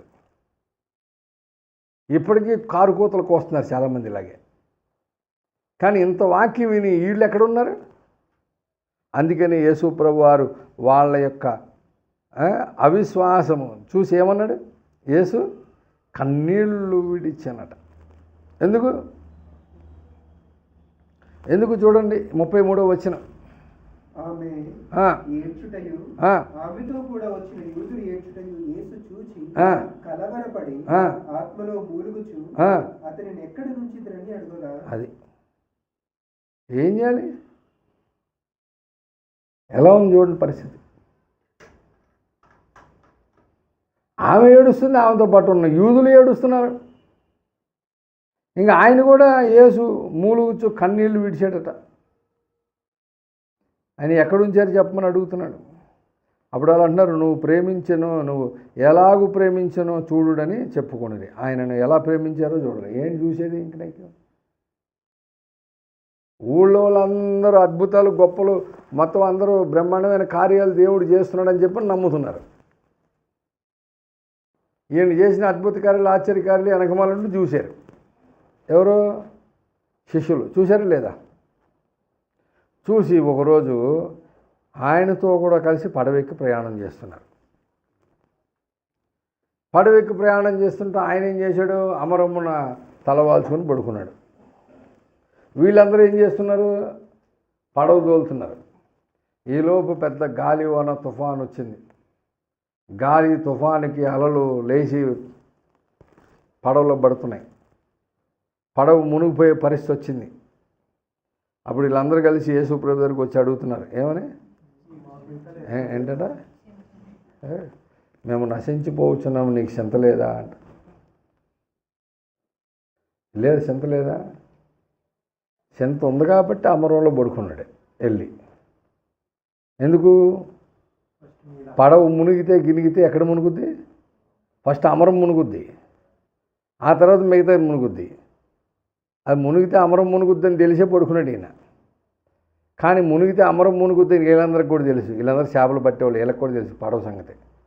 కానీ సమస్య వచ్చినప్పుడు మాత్రం కంగారు పడిపోయి హడావిడి పడిపోతాం. అప్పుడు అందుకనే ఆ అమరమే మునుగుద్ది, అక్కడే పడుకున్నాడుగా, ఆయన మునిగితే మనం కూడా మునుగుతామలే అనే ధైర్యం లేకుండా వెళ్ళి లేపారు. మరి కొట్టి మరి లేపారు, బాబు అయ్యా ప్రభువా కొంచెం నశించిపోతున్నా, నీకు చింత లేదు? వెంటనే గద్దించాడంట. అన్నీ మొత్తం అన్నీ సమస్తం లోబడిపోయినాయి. మళ్ళీ వీళ్ళు అనుకుంటున్నారండి ఆయన గురించి, ఏమని తెలుసా? ఈయన ఎవరో అని. ఆ ఎవరో తెలియకుండా వెంబడించావు ఇప్పుడు దాకా నువ్వు. నా డౌట్, ఊళ్ళో అందరూ చెప్పుకుంటున్నారు బ్రహ్మాండంగా ఈయన గురించి, అది ఇది టాప్ అని చెప్పి అంటపడ్డావు. ఇప్పుడు నీ దగ్గరికి వచ్చేటప్పటికి వెళ్ళానేమో మునిగిపోతాను భయం వేసి లేపావు. ఇప్పుడు లేపితే లేపేవులే, అన్నిటినీ సముద్రాన్ని గాలిని అన్నిటినీ అని చేసిన తర్వాత మళ్ళీ ఎవరో ఈయనంట. అవి ఎవరైనా వెంబడించో మరి. చాలా బైబిల్లో ఇలాంటి వచనాలు మనం చదివితే మనకు అనిపిస్తుంది వాళ్ళకు ఉన్నది ఏంటి? విశ్వాసం అంటే ఏంటది? అవిశ్వాసమా? పేతురు గారు యేసు ప్రభువు నీళ్ళ మీద నడుచుకుంటూ వచ్చేస్తుంటే చూశాడు. ప్రభువు నేను కూడా నడుస్తాను అన్నాడు. సరే రా అన్నాడు, 2 అడుగులు వేసాడు, మునిగాడు. దేనికి? అవిశ్వాసం అట. ఎందుకు అవిశ్వాసం? ఏం డౌటు? నేనైనా నడుస్తుంది అనా? నేనైనా నడుస్తుంది అనుకున్నాడు. ఎక్కడ చూస్తాడు?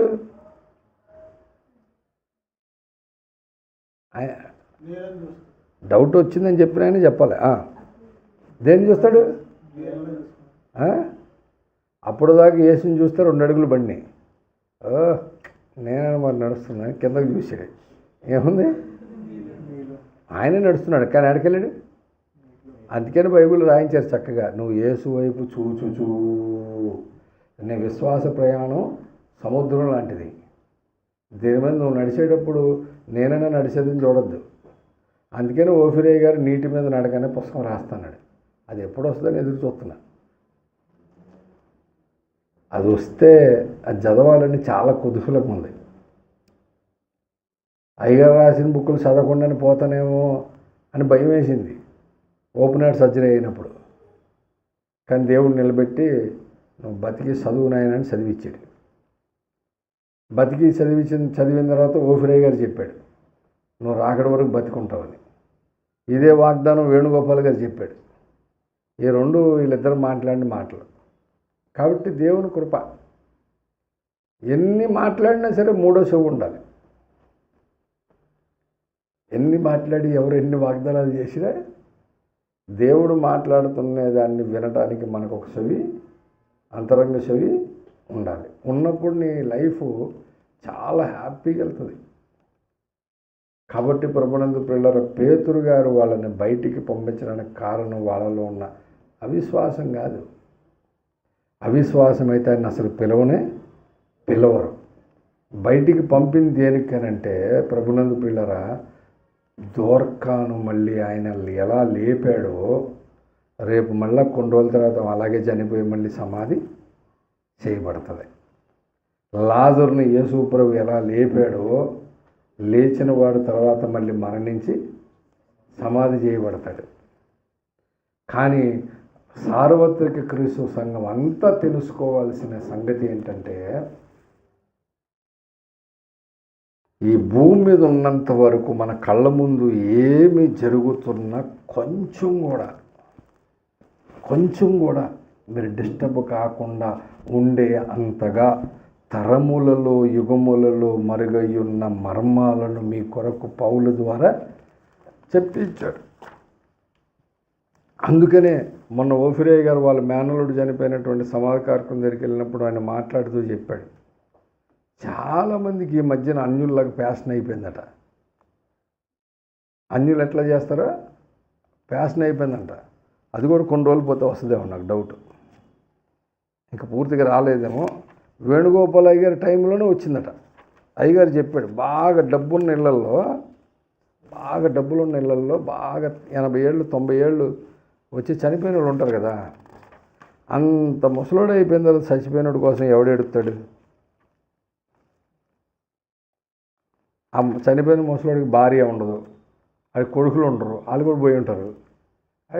ఎప్పుడో తిండిగాడు బతికున్నాడు, వాళ్ళ కొడుకులు చచ్చిపోయినారు. ఇప్పుడు మనవాళ్ళు ముని మనవాళ్ళు వీళ్ళు ఉన్నారు. ఇప్పుడు ఎంత జనరేషన్ గ్యాప్లో వీళ్ళ కోసం ఏడ్చేవాళ్ళు ఉంటారా? ఆ రోజుల్లో వేణుగోపాలయ్య గారు చెప్పాడు, ఆ రోజుల్లో ఏం చేశారు తెలుసా, ఇలా ఏడ్చే బ్యాచ్ ఒకటి ఉండేదంట. 500కి మాట్లాడి తీసుకొచ్చేవాళ్ళంట. నేను విశ్వాసకున్న రోజుల్లో అయ్యగారు చెప్పిన మాట. ఆ ట్రైనింగ్ లాగే ఒక బ్యాచ్ ఉంటుందంట. వాళ్ళు ఇక్కడ ఉండరంట వాళ్ళు. ఆ రోజుల్లో వేణుగోపాలయ్య గారు చెప్పినప్పుడు మెడ్రాస్ నుంచి పిలిపించేవాళ్ళు అనేవాళ్ళు. ఇంకా ముసలోడు అక్క అవునే బావ అవునే ఇంకోడవని వచ్చిన వాళ్ళు మాత్రం బావా వెళ్ళిపోయేవా, అన్నయ్య వెళ్ళిపోయేవా అని చెప్పి బావ అన్నయ్య మావ అనుకుంటూ ఏడుస్తారట. ఎక్కడి దాకా? శవం పైకి లేపేంత వరకు. లేచిన తర్వాత ఇంక వీళ్ళకి డబ్బులు ఇస్తే వెళ్ళిపోవాలి. కానీ వీళ్ళు లేపనిచ్చేవాళ్ళు కదంట. ఎందుకు? వెయ్యమని వాళ్ళంట. అరే 500కి మాట్లాడుంటే అయ్యేం కుదరవు, అయితే ఇప్పుడు లేపే పర్లేదు. దాన్ని ఏమంటారు, పాడి పట్టుకుని ఏడ్చుంటే బావ్యా అంటారే. వీడు బాధ తట్టుకోలేక 1000 చదిలిచ్చేవాళ్ళంట. అది వేణుగోపాల్ గారు ఎప్పుడో 30 ఏళ్ళ క్రితం చెప్పిన సంగతి. అంత లేదు ఈ రోజుల్లో. ఆ రోజుల్లో అంత ముసలోళ్ళకి ఎవరు చేస్తారు, ఏం చేస్తారు, ఎలాగో తీసుకెళ్ళిపోవాలి. కానీ ఎవడన్నా వచ్చిన వాళ్ళు బంధువులు చూస్తే ఏంటో కనీసం చావు ఇంట్లో ఏడను కూడా ఏడవట్లేదని చెప్పి అనుకుంటారని అలాగా షో పెట్టించేవాళ్ళు. కానీ అయ్యగారు చెప్పాడు, ఈ రోజుల్లో అన్యులు ఎట్లాగో ఇప్పుడు క్రైస్తవులలాగే ఫ్యాషన్ అయిపోయిందట. ఎలాగ ఏడవాలని చెప్పాడు? పౌలు భక్తుడు ఏడవమన్నాడు. ఎలాగా? తెస్సలోనికలకు రాసిన పత్రికలో చెప్పాడు కదా, నిరీక్షణ లేని ఇతరుల వలె కాక అన్నాడు, దుఃఖింపకుండు నిమిత్తము అన్నాడు. అంటే నిరీక్షణ లేనోళ్ళు ఏడ్చినట్లు మీరు ఏడవద్దు. ఎలా ఏడవాలి? నిరీక్షణ కలిగిన వాడు ఏడ్చింటే ఏడవాలి. ఎలాగా? డొల్లి కాదు, మనల్ని విడిచి వెళ్ళిపోయాడనే దుఃఖం ఉండాలి తప్ప మరీ కింద పడి డొల్లి జుట్టంతా ఎరబూసేసుకొని. అందులోనే ఓఫిరయ్య గారు ఒక 2-3 డైలాగులు చెప్పాడు. ఆ వెళ్ళిపోయిన గురించి మాట్లాడుకుంటుంటారంట. ఏమండి వెళ్ళిపోయారు ఏంటండి, ఒక్కసారి రండి, ఒక్కసారి వచ్చారండి, ఒక్కసారి మాట్లాడండి అంటే వాళ్ళు లేచి ఆ ఏంటి సగతాడు అనుకో. వేణుగోపాలయ్య గారికి ఒక కళ వచ్చిందంట. ఆయనే చెప్పాడు ఆ రోజుల్లో. అయ్యగారు చనిపోయాడట, సమాధి చేసేశారు. అసలు అంగరంగ వైభవంగా ఊరేగించి ఆ గొల్లపూడి గొర్రెల దొడ్లో తీసుకెళ్ళి పాతిపెట్టేశారు. పూజ చేశారు, అన్నీ చేసేసారు, మట్టి పోసేశారు, పూల దాంట్లో అన్నీ వేసేసి మొత్తం పరిచేసి అమ్మాయి అయ్యగారిని పాతి పెట్టేసాం, అయిపోయింది సెలవు అని చెప్పిన అందరూ ఎవరి ఇంటికి వెళ్ళిపోయాడంట. వెళ్ళిపోయిన తర్వాత వీళ్ళు వెళ్ళిపోయిన 2-3 గంటలకి అయ్యగారికి మెలకు వచ్చిందట. చూశాడట, సమాధి తెరుచుకుంది. సమాధి తెరుచుకున్నాడు అంటే మట్టి వేయలేదు అనుకుంటా, వేయలే, ఇంకా తవ్వుతున్నారు. పైన పెట్టి ఉంచారు, పైన పెడతారు కదా. ఈలోపు జనం అందరూ నుంచొని ఉన్నారు. సమాధి ఇంకో 2 నిమిషాలు చేసేయాలి. ఆ సమయంలో లేచి కూర్చున్నాడట. ఇంకా కొట్ల అందరూ చివరి చూపుకి తీశారు కదా, లేచి కూర్చున్నాడంట. ఈ చుట్టూ ఉన్న జనాలు సమాజానికి వచ్చిన పాస్టర్ పారిపోయాడట. పారిపోయాడు. అయ్యగారు లేచి పెట్టులోంచి ఎంట్రీలు అందరూ పారిపోయాడు. నేను లేచానని చెప్తే ఎవడో ఇంట్లో అని చెప్పని అలా నడుచుకుంటూ వచ్చి గొల్లపూడి సెంటర్లో బస్సు ఎక్కి పోస్టల్ గారిని దిగి పట్టమెంట్ సెంటర్ లోపలికి నడుచుకుంటూ వెళ్ళి ఇంటికి వెళ్ళి తలుపు కొట్టి, బుజ్జే నేను వచ్చాను బుజ్జి అంటే నేను తీరు నాకు భయపడిపోతారంట లోపల. దెయ్యం వచ్చిందని. ఏమంటే పాస్ట్ దెయ్యం అవుతాడండి ఇక్కడ. లెగిస్తే ఇలాగ ఉంటుంది, లెగనంతసేపు ఏడుపులు పెడబొబ్బులు, ఒక్కసారి మాట్లాడంటుంటారు, లెగిస్తే. కానీ మనం ఎట్లాగ ఉండాలి? నిరీక్షణ కలిగిన వారమై మన దుఃఖం ఉండాలి. అంతకంటే ముందు దేవుడు ఇన్ని మర్మాలు మనకు ఎందుకు చెప్పాడు తెలుసా? చూడండి, అందుకనే భక్తులు వారి జీవితంలో రాశారండి. వారి జీవితంలో భాగ్యభోగముల బంధుమిత్రుల, భాగ్యభోగముల బంధుమిత్రుల బంధములను త్రెంచుకో జీవా, బంధింపబడబోకుము జీవా, బంధములను త్రెంచుకో జీవా, బంధింపబడబోకుము జీవా, జీవమనీవిక లేవవే యేసుని సేవను చేయగా లేవే, జీవమునందగా లేవే. నా లైఫ్లో నేను ఒకే ఒక్క సంఘటన చూశానండి. దాని నుంచి నేను ఒక పాఠం నేర్చుకున్నా. నా లైఫ్లో చూశాను. దేవుడు ప్రేరేపించమని జ్ఞాపకం చేస్తే చెప్తానికి రెడీగా ఉన్నాను. పాస్టర్ గారు స్నేహితురాలు, 1 సంవత్సరం పెద్దదంతే, పెళ్ళయింది, 2 ఆడపిల్లలు. నా పెళ్లి టైంకే పిల్లలు ఉన్నట్టున్నారు, ఇద్దరు ఉన్నారు. మనోహర్ కంటే పెద్దది అమ్మాయి, చిన్న అమ్మాయి. మా పెళ్ళికి ఆ అమ్మాయే పాస్టర్ గారి పక్కన తోడి పెళ్లి కూతురులా కూర్చుంది. కొన్ని సంవత్సరాలు గడిచిన తర్వాత అమ్మాయికి గర్భసంచి క్యాన్సర్ వచ్చింది. ట్రీట్మెంట్ నిమిత్తం హైదరాబాద్ వెళ్ళి ట్రీట్మెంట్ చేయించుకొని, కెమోలు తీసుకొని, కరెంటు పెట్టించుకొని, ట్రీట్మెంట్ కరెంటు చివరిలో ఉంది. సడన్గా తన భర్తకి హెల్త్ బాగాలేదని హాస్పిటల్లో జాయిన్ చేశారని బయలుదేరి వచ్చేసింది. అంత వీక్నెస్లో ఉండి తన భర్త ట్రీట్మెంట్ కోసం తిరిగి హాస్పిటల్స్ 2-3 నెలలు నేను కూడా వెళ్ళాను, ప్రార్థన చేశాను, వచ్చాను, అయ్యగారితో చేయించాను, వేణుగోపాల్ గారితో. చనిపోయాడు ఆయన. 2 ఆడపిల్లలు. చనిపోయాడు, సమాధి చేసేసింది.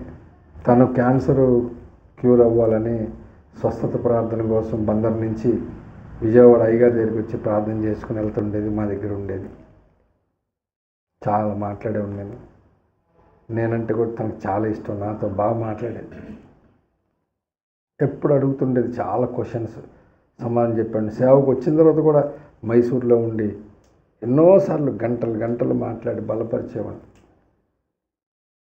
సెకండ్ టైం మళ్ళీ క్యాన్సర్ వచ్చింది. పిల్లలను చదివిస్తూనే వెళ్ళి ట్రీట్మెంట్ చేసుకొచ్చింది. వచ్చిన కొండలకు మళ్ళీ వచ్చింది, మళ్ళీ వెళ్ళింది, మళ్ళీ చేయించుకుంది, మళ్ళీ వచ్చింది. అట్లా 4 సార్లు క్యాన్సర్ ఎఫెక్ట్ అయిందండి. కానీ ఆ పిల్లలను చూసి ఆమె ఎప్పుడు ఒకటే ప్రార్థన, వీళ్ళు సెటిల్ అయ్యే వరకు నన్ను ఉంచు ప్రభువా, వీళ్ళు సెటిల్ అయ్యే వరకు నన్ను ఉంచు ప్రభువా అని అడిగేది.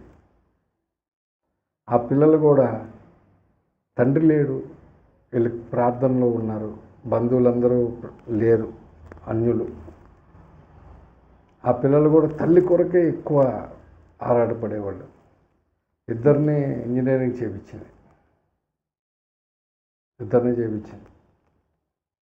నాలుగోసారి వచ్చిన తర్వాత చివరి రోజులు ఆ తల్లి హాస్పిటల్లో ఉంది. అసలు ఎక్కించాలంటే నరం దొరకట్లా, ట్రీట్మెంట్ చేయడానికి అవకాశం లేకుండా పోయింది. అసలు ఆ బెడ్ మీద ఉండి ఒక్కరోజు కూడా ఏడుపు మొహం చూడలే ఆ తల్లిలో. నేను తన పిల్లల్ని చూస్తూ నవ్వుతూ ఉండేది ఎప్పుడు. వాళ్ళ కోసం దేవుని దగ్గర పోరాడి 4 సార్లైనా పోరాడి ఉంది భూమి మీద. ఆమె ఆ ట్రీట్మెంట్కి సహకరించినప్పుడు నాకు చాలా బాధ వేసింది. ఏడుపు కూడా గొంతులో వచ్చేసింది. ప్రభువా, ఇంత భయంకరమైన స్థితిలో ఉంచాలా నువ్వు? తట్టుకోలేకపోతుంది పిల్ల. కానీ తన నోటి మీద నవ్వు మాత్రం ఆపలే. ఏం పర్లేదు అంటుంది. పిల్లలకి ధైర్యం చెబుతుంది. కానీ నేను వెళ్ళి ప్రార్థన చేసి వచ్చేసిన తర్వాత ఆమె చనిపోయింది. చనిపోయిన తర్వాత నేను ఆ పిల్లలు వాళ్ళ సాక్ష్యము వాళ్ళ ఇంటికి వెళ్ళి నేను మాట్లాడినప్పుడు వాళ్ళు చెప్పారు. ఆ రోజు నేను ప్రార్థన చేసి వెళ్ళిన తర్వాత పిల్లలంతా నిలబడి ప్రార్థన చేసుకున్నారట. ప్రభువా, మా అమ్మ నీ దగ్గరే ఉంటే బాగుంటుంది ప్రభువా, ఇక్కడ ఉంటే మా అమ్మని మేము చూడలేకపోతున్నాం ప్రభువా అని ఏడ్చారట. అప్పుడు తీసుకున్నాడు. ఇప్పుడు నేను చదివింది అదే. బంధములను త్రెంచుకో జీవా, బంధింపబడబోకుము జీవా. ఎక్కడ బంధింపబడుతుంది? ఎక్కడ బంధింపబడుతుంది? బైబిల్లో దేవుడు రాసించాడు. ఏమని తెలుసా? ఆశయుడే ప్రాణాన్ని నేను. ఈ తల్లి ప్రాణ ఆశ ఏంటి? ఇప్పటికి ఇంకా ఆడపిల్లకి పెళ్ళి కాల. నేను కూడా చాలా సంబంధాలు చూశాను. ఎప్పటికీ కాదు, నా పిల్లల కంటే పెద్దవాడు. ఆ తల్లి ఆశపడే ప్రాణాన్ని తృప్తిపరచడానికి వాళ్ళ చదువు లేపి గవర్నమెంట్ ఉద్యోగం చేస్తున్నారు ఇప్పుడు. కానీ ఆ పిల్లలు నోటెమ్మట వచ్చేంత వరకు ఆయన వెయిట్ చేశాడంటే నాకు అప్పుడు అనిపించింది ఎంత గొప్ప దేవుడని. ఎక్కడ జరుగుతుంది ఈ బంధింపబడడం అంటే? ఎక్కడ జరుగుతుంది? బంధములను త్రెంచుకోజీ. అవును, బంధాలను ఎందుకు తెంచుకోవాలి? ఆయన రాశాడు, బాగానే ఉంది చక్కగా పాట. ఎందుకు తెంచుకోవాలి? మీరు ఎవరని చెప్పండి. ఎందుకు తెంచుకోవాలి? అది రెండో మాట. అది కరెక్ట్, ఎగ్జాక్ట్లీ. ఏం చేయాలి? ఆ మాట అయిపోయిన బంధింపబడబోకుము జీవా, జీవమ్మ నీవిక లేవవే యేసుని సేవను చేయగా లేవే జీవమునందగా లేవే. చాలాసార్లు మనం ఇలా బంధింపబడి చాలా పనులు దేవుని చేయలేని పరిస్థితి ఉంటుందేమో మనకు తెలియదు. ఎందుకంటే చాలా టైం ఏం చేస్తాం మనం? దానికే బైండింగ్ అయిపోయి ఉంటాం మనం. నా లైఫ్ నేను ఆ ఫ్యామిలీని చూసినప్పుడు నాకు అనిపిస్తుంది ఎంత గొప్ప దేవుడో. మనం అడిగితే ఏదైనా చేయడానికి రెడీ. కానీ ఆ తల్లిని పిల్లల్ని చూసినప్పుడు నాకు చాలా సంతోషం. ఆమె అడిగేది నన్ను ఎందుకు దేవుడు బాగు చేసి యోబులాగా మళ్ళీ 200 ఆశీర్వాదం ఇవ్వడని అడిగింది. ఎవడన్నా ఎందుకు ఇవ్వడో చెప్పు, నాకు ఎందుకు ఇవ్వడు చెప్పు అన్న. ఎందుకంటే నువ్వు యోబు కాదు కాబట్టి అన్న. యోబు కాదు కాబట్టి. యోబుకైతే ఇస్తాడు, నువ్వు యోబు కాదుగా. యోబు లైఫ్ వేరు, నీ లైఫ్ వేరు. ప్రతి వాళ్ళు ప్రతి భక్తుడిని క్యాలిక్యులేట్ చేసుకొని ఆయనకి ఇచ్చాడు నాకు ఎందుకు ఇవ్వడంటే నువ్వు వాడివి కాదు కాబట్టి. ఎందుకంటే యోబు లైఫ్ వేరు, ఆయన క్యారెక్టర్ వేరు, ఆయన ఆలోచనలు వేరు, ఆయన మాటలు వేరు, ఆయన ప్రవర్తన వేరు, ఆయన భక్తి వేరు, ఆయనకున్న పేరే వేరు. భూమి మీద అటువంటి వాడు ఇంకొకడు లేడనే సాక్ష్యం ఎవరు పలికారు? ఆ ఊరు ప్రెసిడెంట్ గారు పలికాడా? దేవుడు, సర్వోన్నతుడైన దేవుడు పలికిన మాట అది. ఆ సాక్ష్యం మనం కలిగి ఉన్నావా? మరి 200 ఆశీర్వాదాలు ఎలా అడుగుతావు నువ్వు? యోచన చేయి, జాగ్రత్తగా ప్రార్థన చేసుకో. రండి.